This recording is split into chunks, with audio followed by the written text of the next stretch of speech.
नमस्कार. परत एकदा आपल्या यूट्यूब चॅनलमध्ये तुम्हा सर्वांचं मनापासून खूप खूप खूप स्वागत आहे. तर मी आशा करते की तुम्ही मस्त आणि मजेतच असाल. तर आज आपण बनवणार आहोत उपवासासाठी खास भगरीचे चौपट फुलणारे उपवासाचे पळी पापड. हे पापड तळल्यानंतर खूप छान फुलतात आणि खायला अतिशय टेस्टी लागतात. हे पापड बनवायला खूप सोपे आहेत. कमी साहित्यामध्ये बनवून तयार होतात आणि स्टोअर करून ठेवता येतात. उपवासासाठी एकदा नक्कीच हे पापड बनवून बघा. रेसिपी दरवेळेसारखी खूपच सोपी आहे, झटपट बनणारी आहे, कमी साहित्यामध्ये बनवून तयार होणारी आहे. त्यासाठी व्हिडिओ थोडा देखील स्किप न करता शेवटपर्यंत नक्की पहा, म्हणजे तुमचे देखील असेच पापड बनणार आहेत. अशा चमचमीत आणि झणझणीत रेसिपीज पाहण्यासाठी कीर्तीज रेसिपी चॅनलला सबस्क्राईब करा आणि सोबतच बेल आयकॉन प्रेस करा.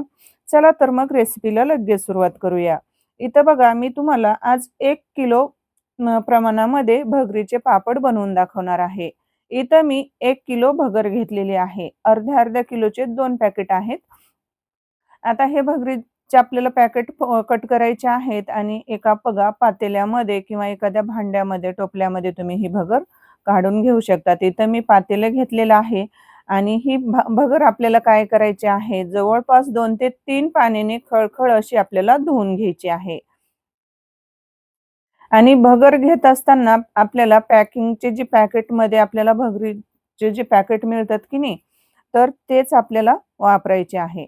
आता इथं बघा, ही भगर मी 2-3 पाण्याने स्वच्छ धुवून घेतलेली आहे. आता या भगरीमध्ये आपल्याला भरपूर असं पाणी घालायचं आहे आणि ही भगर आपल्याला 3 दिवस अशीच भिजण्यासाठी ठेवायची आहे.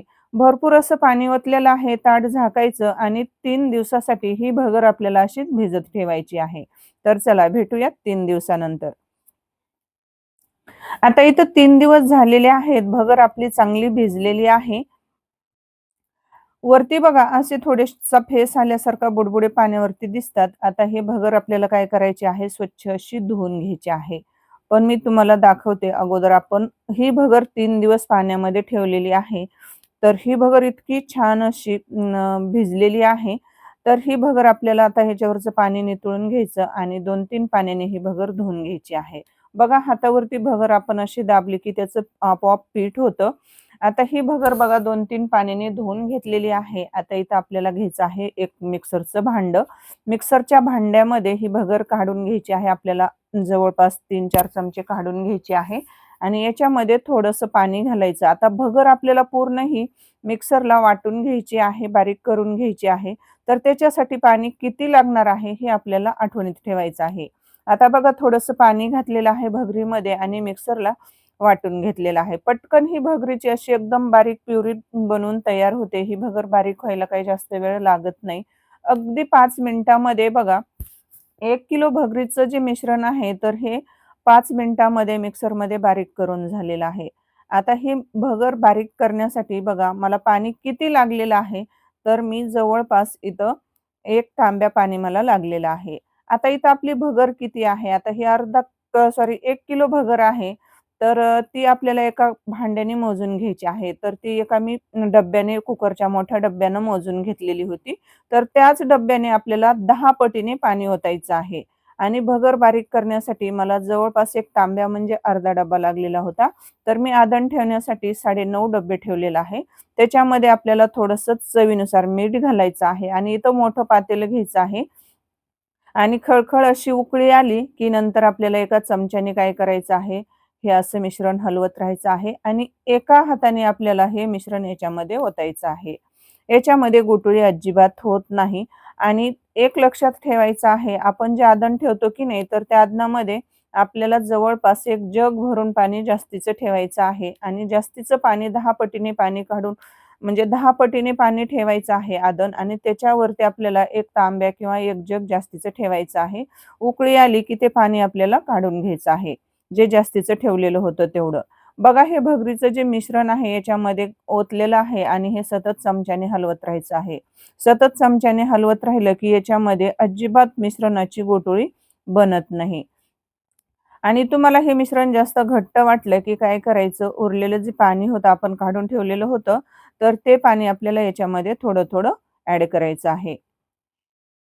कारण कसं भगरीचं मिश्रण भगर शिजायला आणि तांदूळ शिजण्यासाठी भरपूर असं पाणी लागतं. आता आपण पळी पापड तांदळाचे पण बनवतो की नाही, तर त्याला पण पाणी भरपूर शिजण्यासाठी लागतं आणि भगरीला पण. आता हे मिश्रण आपल्याला जवळपास अर्धा तास हे शिजवून घ्यायचं आहे. हे मिश्रण शिजलं की नाही त्याच्यासाठी तुम्हाला मी पुढे एक टिप्स सांगणार आहे. जवळपास बघा इथं अर्धा तास मिश्रण शिजवून घेतलेलं आहे आणि वरती असं ट्रान्सपरंट कलर येतो आणि असं चिकट मिश्रण दिसतं, साय आल्यासारखी येते, तेव्हा समजायचं मिश्रण शिजलेलं आहे. आता गॅस बंद केलेला आहे आणि मिश्रण थोडंसं बघा मी थोडंसं कोमट म्हणजे थोडंसं थंड होऊन दिलेलं आहे आणि इथं लगेच पापड बनवायला घ्यायचे आहेत. तर इथं बघा मी घरातच पॉलिथिन शीट अंथरून घेतलेली आहे आणि 1 चमचा भरून आपल्याला हे पापडाचं जे मिश्रण आहे पापड बनवण्यासाठी, तर 1 पळी मिश्रण घ्यायचं आणि पॉलिथिनवर हे पसरून घ्यायचं आहे. आता हे पापड बनवत असताना जाड-जाडच पापड बनवायचे आहेत. हे बनवताना खूप जाड वाटतात, पण वाळल्यानंतर एकदम असे पातळ आणि काचेसारखे वाळून तयार होतात. तर बघा या पद्धतीने आपल्याला राहिलेल्या मिश्रणाचे सर्व पापड बनवून घ्यायचे आहेत. आता इथं आपले बघा सर्व मिश्रणाचे हे पापड बनवून तयार झालेले आहेत आणि भरपूर असे हे पापड बनवून तयार होतात. 1 किलो भगरीचे बघा जवळपास मोठे 2-2 मीटरचे बघा पॉलिथिन शीट आहेत. तर 2-2 मीटरचे हे पॉलिथिन शीट पूर्ण भरलेले आहेत. तेवढे हे पापड बनवून तयार होतात. फक्त बनवताना जाड-जाड पापड बनवा. आता हे 1 दिवस फॅनच्या हवेला, 1 दिवस उन्हामध्ये वाळवून घ्यायचे आहेत. जर तुम्हाला आपल्याकडील मसाले ऑर्डर करायचे असतील तर डिस्क्रिप्शन बॉक्समध्ये दिलेल्या WhatsApp नंबरवर मेसेज करू शकतात आणि तिथून तुम्ही मसाले, लाल तिखट, वेगवेगळ्या चटण्या ऑर्डर करू शकतात. आता इथं बघा 1 दिवस इथं फॅनच्या हवेला मी सुकवून घेतलेले आहेत. आता 1 दिवसानंतर बघा हे असे आपल्याला काढून घ्यायचे आहेत आणि 1 दिवस कडकडीत उन्हामध्ये थोडंसं ऊन देऊन घ्यायचे आहेत. बघा एकच दिवस हे फॅनच्या हवेला बघा एका दिवसात हे पापड एकदम वाळून असे कडक बनलेले आहेत. पण तरी सुद्धा आपल्याला ऊन थोडंसं देऊन घ्यायचं आहे. तर चला 1 दिवस मी इथं थोडंसं कडकडीत असं ऊन देणार आहे. आता इथं बघा आपले कडकडीत असे उन्हामध्ये वाळून तयार झालेले आहेत आपले हे भगरीचे पापड बघा. वाळल्यानंतर एकदम काचेसारखे पांढरे शुभ्र हे पापड आपले दिसतायत आणि एकदम असे पातळ होतात. करताना जाड-जाड वाटत होते आणि बनवताना पण मी थोडेसे असे छोटे-छोटेच बनवलेले आहेत. आता हे तुम्हाला पापड दिसायला इतका छोटा दिसत आहे, पण तेलामध्ये टाकल्यानंतर तो किती पटीने फुलतो मी तुम्हाला लगेच दाखवणार आहे. चला इकडे गॅस चालू केलेला आहे, कढई ठेवलेली आहे आणि कढईमध्ये आपल्याला तेल गरम करायला ठेवायचं आहे. आता इकडे बघा तेल गरम करायला ठेवलेलं आहे, लगेच आपल्याला पापड तळायचा आहे. आता अगोदर तेल गरम झालं की नाही त्याच्यासाठी आपल्याला पापडाचा थोडासा तुकडा तळून घ्यायचा आहे आणि तो पटकन तळून वरती आला की समजायचं कडकडीत तेल गरम हवा म्हणजे झालेलं आहे. आता लगेच आपल्याला तेलात पापड तळण्यासाठी सोडायचं आहे. बघा तेलामध्ये पापड टाकला की एकदम पांढरा शुभ्र बघा एकदम असा दुधासारखा इथं पांढरा शुभ्र काचेसारखा इथं पापड आपला तळून तयार झालेला आहे. बघा तुमच्या लक्षात आलंच असेल की पापड दिसायला हा किती छोटा आहे. पण तेलात टाकल्यानंतर बघा कढई देखील पुरत नाही, अपुरी पडते. एवढा हा पापड बघा चौपट पटीने फुलतो आहे. इथं बघा मी तुम्हाला काही पापड तळून दाखवलेले आहेत. एकदम पांढरे शुभ्र काचेसारखे हे भगरीचे आपले पापड बनवून तयार झालेले आहेत. तळल्यानंतर कमी तेलकट होतात हे पापड, अजिबात असे तेलकट होत आहेत आणि एकदा हे पापड बनवून ठेवले तर 1 वर्ष, 2 वर्षे आरामशीर टिकतात. तुम्ही हे 1-2 वर्ष स्टोअर करून ठेवू शकतात. तर एकदा नक्कीच तुम्ही हे भगरीचे पापड बनवून बघा. बनवायला खूप सोपे आहेत, खायला खूप टेस्टी आहेत. तर आहे की नाही रेसिपी सोपी आणि एकदम खायला खुसखुशीत, कुरकुरीत लागतात. तोंडात टाकतात जिभेवर विरघळणारे हे भगरीचे पापड एकदा तुम्ही नक्की बनवून बघा. आणि हो, तुम्ही माझे व्हिडिओ कुठून पाहतात, कोणत्या गावातून, कोणत्या जिल्ह्यातून पाहतात ते सुद्धा मला कमेंटमध्ये जरूर कळवा.